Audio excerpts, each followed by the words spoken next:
All right, so you're here, and that means it's time for another deep dive Yeah. into some fascinating material. Let's do it. Welcome to the Deep Dive, everybody. Yes, welcome. Where we take a deep dive, the clues in the name, into some really interesting source material. Absolutely. To give you all the insights that you need without having to read it all yourselves. Exactly. So this time, we've got a collection of talks from the spring of '76. Okay, wow. March to April. All right. And these are going to cover some really quite profound ideas about decision-making, interchange, awareness, and how all of these things kind of tie together. Right. And we're going to try and make this as understandable as we can and for sure. as entertaining as well. Absolutely. So let's dive straight in. Yeah. Right off the bat, the very first thing that kind of jumped out at me was this idea about decisions. And it was this idea that even not making a decision is a decision. Right, it's still a decision. So like if you're in a relationship with somebody and you just kind of go with the flow, you're actually making the decision to stay with them. Yeah, you are. Even if you don't think about it consciously. You're making a choice to be in that situation. Right, exactly. Yeah, absolutely. And there was this other interesting point that was made that if you're struggling with a decision, like a big one, like, should I change careers? Should I go for it? Should I, do something completely different? Exactly. Often there's actually like a third, more basic problem that's stopping you from even making that decision. Yeah, deeper than that. Yeah. So often it's like your own kind of inner state. Your internal state. Yeah. Maybe you're just feeling a bit low energy. Yeah, right. Like you said, or just a bit blah about yourself generally. Yeah. And that can stop you from even approaching that decision properly. Right. So the advice was to actually focus on the core desire. Okay. So instead of saying, should I change careers? Should I become, I don't know, a cheese sculptor or something? Quit my job and become a musician? Yeah, exactly. It's like, well, do I actually want to keep doing what I'm doing? Right, exactly. And that can give you much more clarity about the actual core desire. It's like reframing the question to a more fundamental level. Yeah, exactly. Yeah. And if you really can't make a decision, there was this suggestion of like, remaining suspended. Okay. Which sounds a bit like being in limbo. Yeah. But it's more like allowing yourself to be uncertain. Right. Okay. And actually that can be a kind of movement in itself. Yeah, it's like a pause that allows for things to percolate a bit. Yeah, exactly. Like letting bread dough rise. Yeah, exactly. Now, we've got this other idea of interchange, which is described as this feeling of like paradoxical movement and stillness. Okay. So like the world looks the same. Right. But you feel fundamentally different. Right. Like something has shifted in your consciousness. Yeah, absolutely. And they use this analogy of walking around a mountain. Okay. So you're walking, and you end up back where you started. Right. But you're actually a bit higher up. You're at a different elevation. Yeah. Yeah. And you've got this slightly different view, and that's kind of what interchange is like. It's a good analogy. Yeah. Yeah. And what's interesting is this change is happening in the layers of consciousness. Okay. It's not always something you can like pinpoint. Yeah. You can't always articulate it. Yeah, or even explain to someone else. Right. Like you might feel profoundly altered. Yeah. But you can't really put your finger on exactly what's changed. Well, you can't describe it. And it can feel like this really huge, rapid transformation inside. Internally. Yeah, internally. Yeah. But outwardly, nothing has really changed. It's like this weird time warp. Yeah. Almost. It's like, when you get a new operating system on your phone. Right. Yeah. And it feels different inside. Yeah. It feels different. But all the icons are still in the same place. But it looks the same for a bit. Yeah, exactly. Yeah. For sure. Okay. Let's move on to something a bit uncomfortable. Discomfort. Okay. So apparently discomfort is like a natural part of growth. And it's contrasted with this ultimate comfort. Yeah. The end. Death, yeah. Yeah, I see, yeah. Okay. So I guess the point is that like any kind of expansion of who you are is probably going to involve some discomfort to grow. Yeah. Like if you're learning a new skill, Yeah. You're going to feel... Right. You're going to feel awkward. Awkward, clumsy. Yeah. Before you feel proficient. Exactly. Yeah. And then, of course, with discomfort comes fear. Yes. Yeah. And the analogy they use here is becoming an astronaut of inner space. Okay. Which I think is really cool because you are venturing into this unknown territory. Right. Within... Yeah, inside yourself.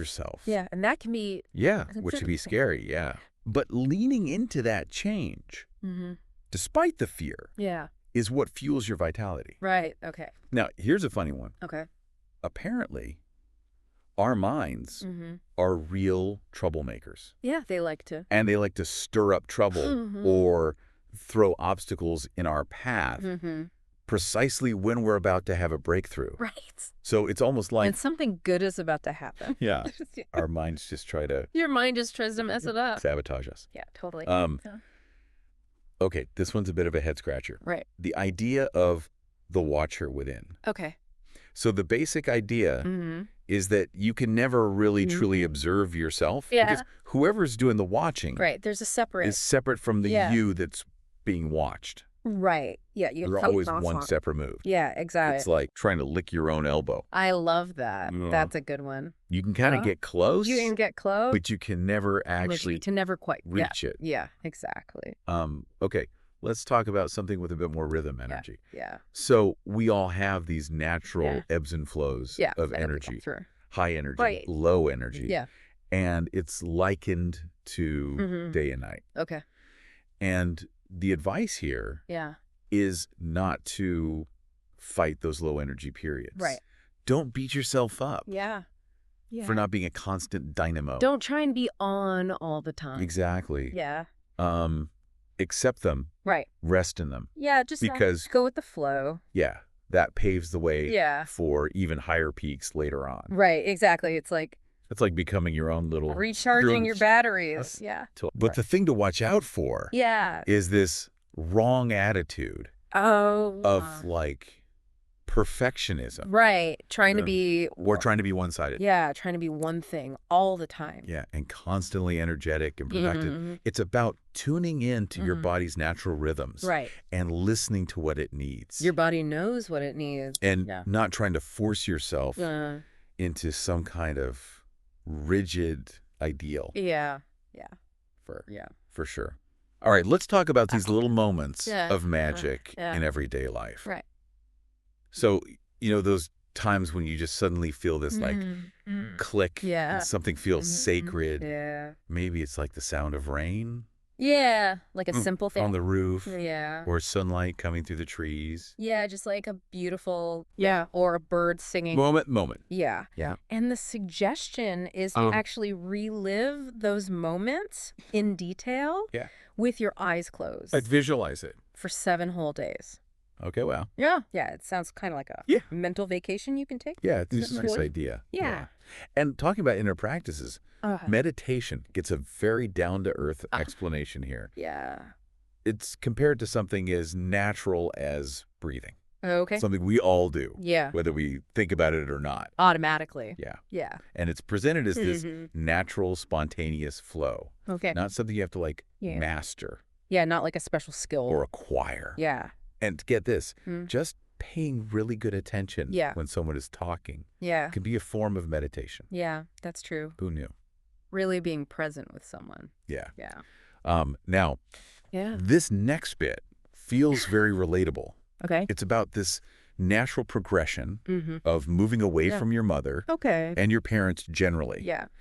And it's framed as a sign of healthy maturity. Okay. Not like rebellion, but it's actually the mother's duty to help this separation along. Yeah, to encourage that independence. Yeah, and apparently a respectful revolt against the father is also a normal part. Yeah, like finding your own growing up identity. Yeah. It's not about having temper tantrums forever. Yeah, not about but it's about carving out your own identity. Right, exactly. Now back to our favorite subject, the mind. Okay. So the mind being the ultimate establishment, it's control, naturally resists change. Yeah. So if you start dabbling in meditation or any kind of inner exploration, your mind is going to break out a bit. Yeah, and it's going to come up with all sorts of different distractions and doubts and try and keep you in its comfort zone. Yeah, comfort zone. Yeah. But the way to tackle this is to kind of become a warrior against the mind. All right. Don't give in to it. Yeah, don't engage with those distractions. Endless stream of excuses and diversions. That's all good. And eventually, it gives up. Yeah. It's like a toddler's tantrum. Having a tantrum. Yeah, you just gotta ride it out. Fire themselves out. Yeah, and they calm down. Exactly. Okay, this is a really interesting insight. Yeah. It's about energy and attitude. Right. So it says that like tense people who are kind of grumpy. Yeah, who are negative. Track negativity. Right. Like they're walking around with a rain cloud. They're like a magnet for negativity. Yeah. And then you have these relaxed, open people who just naturally radiating just soak up positive energy. Right. Like a rose bush. Yeah. Basking in the sun. Hey. I like that. Yeah, they focus on the blooms, not the thorns. Exactly. Okay. The role of a guide is described as very humble. They're just a vehicle or a bridge. Right. A facilitator. Yeah. To help you do something for yourself. For yourself. Okay. Yeah. They're not looking for personal gain. Not looking for recognition. Or ego stroking. Yeah, just there to help. They just want to help you to do your own work. Inner work. Exactly. And intuition and gut feelings. Get a shout out here. Yeah. Especially for women who have this strong earth feeling. Okay, right.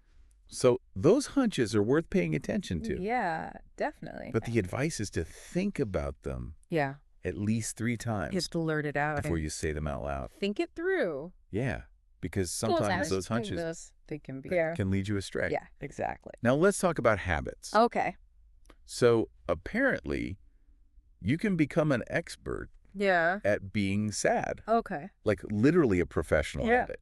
Like you're so used to it. Yeah. It's a habit. And then you get anxious about losing. About not being sad. That expertise. Yeah. It's like, what would I do? What would I do if I was happy? If I wasn't sad anymore. Yeah, exactly. And the advice for breaking these habits is to puzzle the mind. Okay. So instead of reacting to sadness in the same old way. Yeah, like your go-to. Yeah, like eating ice cream or watching Netflix. Yeah, exactly. You should do something completely unexpected. Completely different. Like if your go-to when you're angry. If you usually yell. Is to yell. Yeah. Try hugging someone instead. Okay, wow. That's a good one. That'll really throw your mind for a loop. Okay, this is a really important point. Right. Listen to people's being, not just their words. Okay. So the example they give is someone saying they were mad. Okay. Now, if you just take that word. Like at face value? Yeah. You might feel superior? I think, I'm not mad. Yeah. But actually, only a truly sane person can recognize. That's someone who's really self-aware. Their own moments of, less than sane thinking. For sure. It's about looking beyond the surface. Yeah. And connecting. Yeah, connecting. On a deeper level. Yeah. Yeah. We also get this really poignant reminder about the preciousness. Of each moment. Of every moment. So try to live each moment fully intensely your last. As if it were your last. Yeah. And apparently, the regrets that we feel at the end of life often stem from not having loved wholeheartedly. Right. We're not having taken advantage of. Yeah. Letting opportunities slip away. Of opportunities. And life needs this balance between our inner world. Between the inner and the outer. Yeah, the outer world. Yeah. And if you get or did you focus too fixated on one, it creates it's a lopsided existence. Imbalance. Yeah. It's like a 2-legged stool. Yeah. You need both legs. Both legs. Stand, to be stable. Exactly. When it comes to dealing with pain, whether it's physical or emotional, the advice is to actually focus on it. Okay. Zero in on it. So like really lean into it. Like if you've got a headache. Okay. Or you've been insulted. Or you've got this old wound. Or like an emotional wound. Really focus on it. Yeah. Until it disappears. Wow. Okay. Yeah. It sounds kind of... Yeah, that's counterintuitive most. But I guess the idea is that by acknowledging it fully, allowing it to release and then to release. Now, truth in relationships is a big one. Yeah. Apparently, being truly yourself is a bit of a gamble. Yeah, because you don't know. Yeah, because you don't know the other person. The person react. Yes, exactly. But it's better. It's better to be real. Yeah, to be real, even if it leads to separation. And to be together. Than to be together and not be yourself. Yeah, exactly. And the fundamental rule for ultimate happiness is to prioritize truth. Truth above all above everything else. Yeah. And it's funny. You know, people often find it easier. It's easier to be honest with strangers. To be honest with strangers. Because than with people they're close to. There's nothing at stake. Yeah. Because there's nothing at stake. Exactly. Groups serve an interesting purpose. Okay. They aim to create a balanced state of mind. A balanced state of mind. So they help the cowardly to take risks. Yeah, to step outside their comfort zone. And they encourage the reckless. The reckless to be a bit more cautious. So maybe, slow down a bit. Exactly. But we are very much warned against taking foolish risks.